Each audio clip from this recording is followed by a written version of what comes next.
Once upon a time, in a little town on a sunny hill, Peppa Pig lived with her family, Mummy Pig, Daddy Pig, and her little brother George. Peppa loved playing with her friends and having fun, but one day, she learned something very special. One morning, Peppa and George were playing in the garden when they found a shiny golden book under a big tree. It had sparkly letters on the cover that read, "The Magic Kindness Spell." Peppa opened the book, and poof, a tiny fairy appeared. "Hello, Peppa and George," said the fairy. "I am the Fairy of Kindness. This book has a magic spell, but it only works when you do something kind." Peppa's eyes lit up. "Ooh, what happens when we do kind things?" she asked. The fairy smiled. "Every time you are kind, a little magic will happen, making the world a happier place." Peppa was excited to try.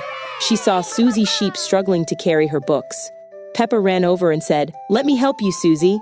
As soon as she lifted a book, tiny sparkles floated in the air. "Wow," said Susie. "Thank you, Peppa." Next, Peppa saw Danny Dog feeling sad. "What's wrong, Danny?"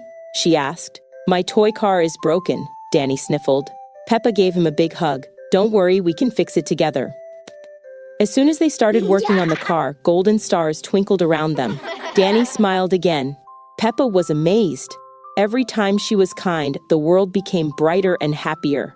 That afternoon, Peppa and George shared their toys, helped Mummy Pig set the table, and even told Daddy Pig a funny joke to make him laugh. With each kind act, little sparkles filled the air. Before bedtime, the fairy appeared again.